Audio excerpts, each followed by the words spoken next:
The VP's son thought he was clever. He thought no one saw him sneak that confidential document into my drawer. But I did. And instead of calling him out, I decided to let him bury himself with his own stupidity.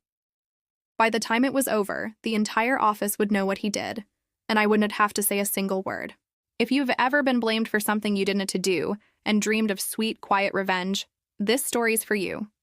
Hit that like button, subscribe, and let's dive into the story of how I turned a setup into a corporate downfall. I work as an operations analyst in a mid-sized tech company. I am not flashy. I am the type who double-checks every report and keeps my head down. I believe in earning respect, not demanding it. But then there was Dylan, the vice president's son. He joined our department last year, fresh out of college, and from day one, he acted like the place owed him something. He strutted in late, interrupted meetings, and tossed around corporate jargon he clearly didn't understand. People laughed at his jokes even when they weren't funny. The kind of laughter that comes from fear, not humor. And of course, management didn't dare correct him. After all, who wanted to upset the VP's golden boy? I didn't play along. Maybe that's why he hated me. It started small. Accidental data deletions, misplaced files, subtle rumors that I was too rigid or not a team player. I brushed it off. Until one Tuesday morning, everything changed. That day, I came in early, 6:45 a.m., coffee in hand, ready to finalize a quarterly report before the 9 a.m. meeting. As I entered my cubicle, I noticed something strange. Dylan's cologne. A sharp, citrusy smell. Unmistakable. He was standing near my desk, back turned, fiddling with something. When he heard me, he jumped, spun around, and muttered, "Oh, hey! Just checking if you had the Q2 summaries." But I knew my drawer had just closed a second before he turned around. He left quickly, almost too quickly, and my gut screamed that something was off. So, after he left, I opened my drawer, and there it was. A sealed manila folder marked Confidential Internal Review. Inside were several printed financial statements with discrepancies. It looked like falsified expense data connected to a vendor account, the kind of thing that could get someone fired. Or worse. And my name was on the digital signature line. That's when it clicked. He was planting evidence, setting me up for fraud. For a few seconds, my heart hammered so loud I could hear it echo. My palms were slick, my stomach twisted. I could go to HR. But then what? The VP's son's word against mine? No chance. So instead, I decided to play along. I carefully slid the folder back exactly where he had placed it, untouched. Then I quietly called in a favor from my friend Sophie in IT. Sophie had helped me before with data recoveries. She was discreet and trusted me completely. I asked her, "Can you check the security camera logs from 6:30 to 7 this morning?" She didn't ask why. Within an hour, I had a silent copy of the footage. Dylan sneaking into my cubicle, folder in hand. But that wasn't enough.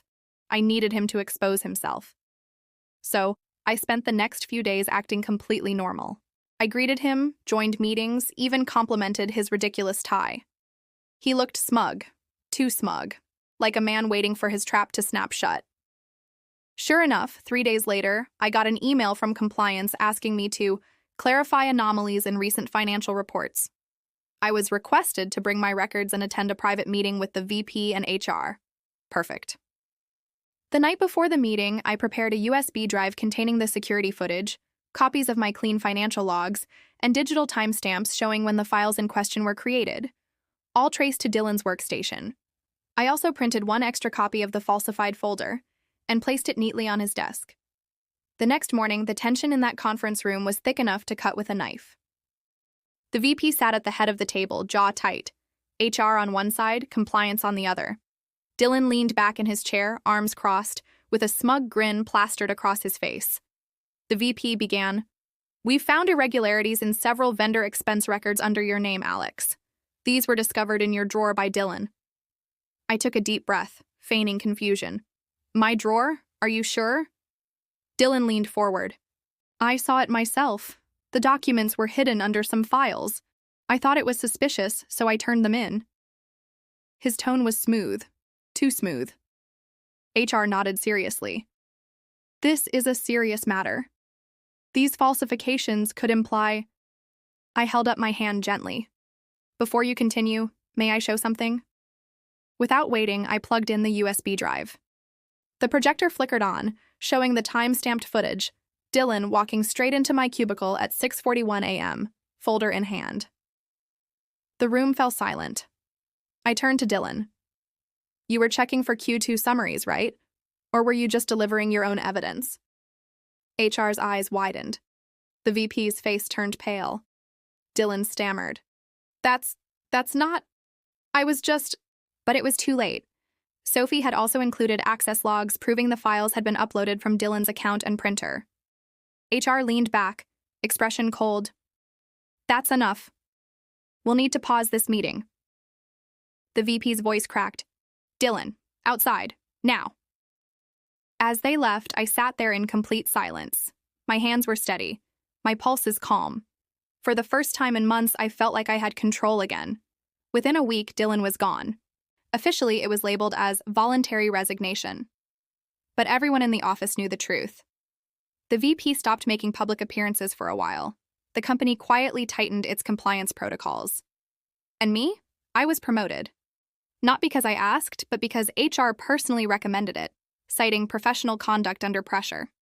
A few colleagues pulled me aside privately. You knew the whole time, didn't you? I just smiled. I just slid the folder back where it belonged. Sometimes revenge isn't about shouting or fighting back. Sometimes it's about patience, letting arrogance build its own noose. Because when someone tries to bury you, you don't dig deeper. You let them keep shoveling until they fall into their own hole. If you enjoyed this story of quiet justice, hit that like button. It helps more people find these stories. Subscribe for more real-life Reddit revenge tales that prove karma as not just an idea. It is a plan well executed. And tell me in the comments, what is the smartest way you have ever seen someone get even without saying a word?